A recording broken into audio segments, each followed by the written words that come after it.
ದರ್ಶನ್ ಏನೋ ಬಳ್ಳಾರಿ ಜೈಲಲ್ಲಿ ಭದ್ರವಾಗಿದ್ರೆ ಇತ್ತ ಪರಪ್ಪನ ಅಗ್ರಹಾರದಲ್ಲಿ ಪವಿತ್ರಾಗೆ ಅದು ಯಾಕೋ ಏನೋ ಪರಿಸ್ಥಿತಿ ಬಿಗಡಾಯಿಸ್ಬಿಟ್ಟಿದೆ. ತಾಯಿ ಮಗಳನ್ನ ನೋಡಲಾಗದೆ ಈ ದಾಸನ ರಾಣಿ ಬಂಧಿಖಾನೆಯಲ್ಲೇ ಬಡಬಳಾಗಿದ್ದಾಳಂತೆ. ಒಂದ್ ಕಡೆ ಜಾಮೀನಿಲ್ಲ, ಅತ್ತ ಕಡೆ ತಾಯಿ ಜೊತೆ ಮಾತನಾಡೋದಕ್ಕೂ ಆಗದೆ ಪವಿತ್ರ ಜೈಲಿನ ಸೆಲ್ನಲ್ಲೇ ಪರಪರ ಅಂತ ತಲೆ ಕೆರೆದುಕೊಳ್ಳುವಂತಾಗ್ಬಿಟ್ಟಿದೆ.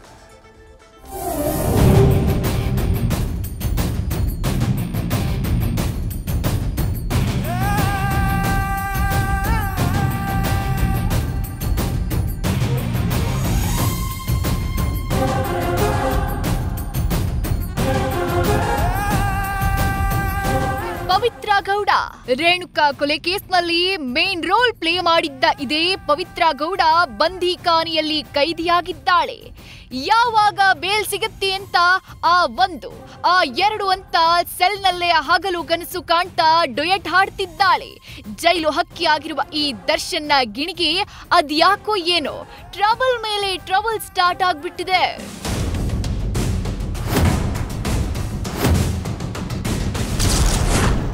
ಆರಾಮಾಗಿದ್ದ ಪವಿತ್ರ ಗೌಡಗೆ ಶುರುವಾಯಿತು ಟ್ರಬಲ್ಸ್. ಅತ್ತ ಜಾಮೀನು ಇಲ್ಲ, ಇತ್ತ ಮನೆಯವರ ಭೇಟಿಯೂ ಇಲ್ಲ.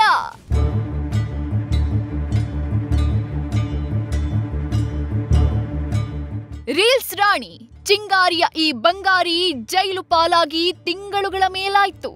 ಜಾಮೀನು ಕನವರಿಕೆಯಲ್ಲೇ ಹಗಲು ರಾತ್ರಿ ದೂಡ್ತಿರುವ ಈ ಚಂದುಳ್ಳಿ ಚಾರ್ಜ್ ಶೀಟ್ ಸಲ್ಲಿಕೆಗೂ ಮೊದಲೇ ಬೇಲ್ಗಾಗಿ ಅರ್ಜಿ ಸಲ್ಲಿಸಿದ್ಲು.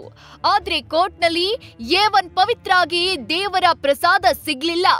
ಪವಿತ್ರ ಸಲ್ಲಿಸಿದ್ದ ಜಾಮೀನು ಅರ್ಜಿ ವಜಾ ಆಗೋಯ್ತು. ಇನ್ನೇನಿದ್ರು ಪವಿತ್ರ ಹೈಕೋರ್ಟ್ ಕದ ತಟ್ಟಬೇಕಿದೆ. ಇನ್ನು ಇದೇ ಬೇಸರದಲ್ಲಿದ್ದ ಪವಿತ್ರ ಗೌಡಗೆ ಮತ್ತೊಂದು ಸಂಕಷ್ಟ ಸುತ್ತಕೊಂಡ್ಬಿಟ್ಟಿದೆ. ಜಾಮೀನು ಹೋಗ್ಲಿ, ಅಮ್ಮ ಮಗಳ ಜೊತೆ ಮಾತಾಡಿ ನೋ ಮರೆಯೋಣ ಅಂದ್ರೆ ಅದಕ್ಕೂ ಜೈಲು ನಿಯಮದ ಕೊಕ್ಕೆ ಬಿದ್ದಿದೆ. ಹೌದು, ನಿನ್ನೆ ಪರಪ್ಪನ ಅಗ್ರಹಾರದ ಜೈಲಿಗೆ ಪವಿತ್ರ ಗೌಡಾಳನ್ನ ಭೇಟಿ ಮಾಡೋಕೆ ಪವಿತ್ರ ತಾಯಿ ಜೈಲಿಗೆ ಆಗಮಿಸಿದ್ರು. ಆದ್ರೆ ಪವಿತ್ರಾಳನ್ನ ಭೇಟಿ ಮಾಡೋಕೆ ಅವಕಾಶ ಸಿಗ್ಲಿಲ್ಲ. ಎಷ್ಟು ದಿನ ಸಪರೇಟ್ ರೂಮ್ನಲ್ಲಿ ತಾಯಿ ಪವಿತ್ರ ಗೌಡಾಳನ್ನ ಮಾತನಾಡಿಸ್ತಾ ಇದ್ರು. ಆದ್ರೆ ನಿನ್ನೆ ಬೆಳಗ್ಗೆಯಿಂದ ಸಂಜೆಯವರೆಗೂ ಕಾದ್ರೂ ಪವಿತ್ರ ಭೇಟಿಗೆ ಅವಕಾಶ ಸಿಗ್ಲೇ ಇಲ್ಲ. ಕೇವಲ ಪವಿತ್ರ ಜೊತೆ ಜೈಲಿನ ಫೋನ್ನಲ್ಲಿ ಮಾತನಾಡಿ ವಾಪಸ್ ಆದ್ರು.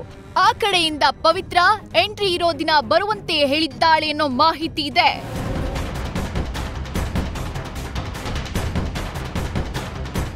ಒಟ್ನಲ್ಲಿ ಪರಪ್ಪನ ಅಗ್ರಹಾರದಲ್ಲಿ ಪವಿತ್ರ ಗೌಡ ಒಂಟಿಯಾಗಿದ್ದಾಳೆ. ಈಗಲಾದ್ರೂ ಮಾಡಿದ ತಪ್ಪಿನ ಅರಿವಾಗಿದ್ಯಾ? ತಾನು ಮಾಡಿದ್ದು ಕ್ಷಮಿಸಲಾರದ ಅಪರಾಧ ಅನ್ನೋ ಮನವರಿಕೆಯಾಗಿದ್ಯಾ ಗೊತ್ತಿಲ್ಲ. ಒಂದ್ ಕಡೆ ಜಾಮೀನು ಇಲ್ಲದೆ ಮತ್ತೊಂದ್ ಕಡೆ ಮನೆಯವರನ್ನ ನೋಡಲಾಗದೆ ಪರಪ್ಪನ ಅಗ್ರಹಾರದ ಸೆಲ್ನಲ್ಲಿ ಪವಿತ್ರ ಇದೀಗ ಏಕಾಂಗಿ.